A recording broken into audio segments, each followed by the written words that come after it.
I think that we're blessed in the United States. We have been very successful innovators up until now. I mean, the founders of the country put a patent system into the Constitution and put the notion of invention and rewarding invention into the Constitution. And I think entrepreneurship is in our DNA. I think that we have capital markets that are very supportive of people going out and trying new ideas. We're not afraid to fail. You can have a company that's not a success and go on and be successful later. Many other cultures are not as open to innovation and entrepreneurship as the United States does. We also have the blessing of all the investments that our government, with a lot of foresight, has made over the last 50 years, and we're on a really good pathway. That said, I think that we're at a critical fork in the road where if we don't continue to invest and if we don't continue to nurture and grow the assets that we have, we will lose them. I think that too many people in the United States are too complacent and think that the rest of the world cannot catch us and that we perhaps have a birthright to all the things that we have. And I believe the reality is all those things can change. And we're doing some things now where we're not making as wise investments as maybe we did in the past.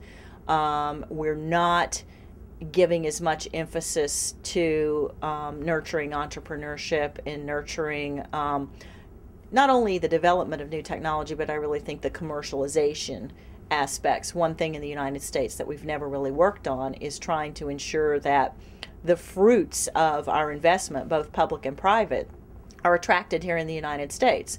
If the federal government invests in a new technique for curing cancer, for example, and the results of that are published in journals all over the world, there's no guarantee that that will be inure to the benefit of the United States. And I think we need to give a whole lot of thought to recognizing not that other countries shouldn't be successful. I don't think it's a zero-sum game. I think we're thinking about making the pie of the global economy larger and figuring out strategies where we retain our capabilities and our share. And I think if we don't give serious attention to that over the next 10 years, then we'll be surprised at how our living standards decline.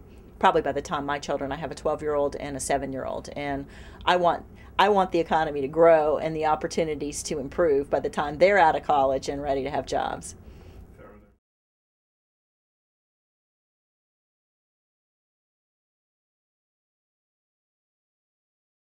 There are many, actually. I think that nanotech, we barely are at the beginning of understanding what nanotechnology is and how it changes fundamental assumptions about different areas of technology that we're familiar with. For example, simple example, a company that I'm working with has used a nanotech application to completely change everything we know about the chemistry of a lead acid battery, which has been in existence for 150 years. And I think you can see those kinds of fundamental changes as nanotech is applied to different areas of life, whether that's medicine, whether that's manufacturing, manufacturing new products atom by atom, you know, and thoughts of what that might mean and the dramatic changes. And I think those both come with a positive and a negative, because we don't really know what putting a nanoscopic particle inside the human body may do or may not do. So I think that we always have to try to create as much freedom for technological innovation to flourish, but also be mindful of the impacts that it may have on human health in particular, and the environment.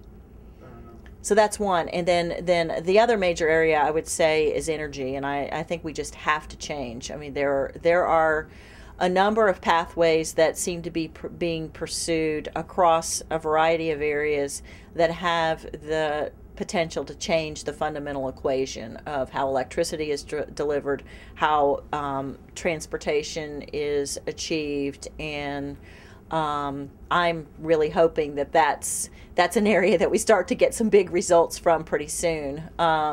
Most of what people are working on seem to be more kind of incremental and long term, and we're looking at mid-century for what people are predicting. However, I think that's one of the things about technology.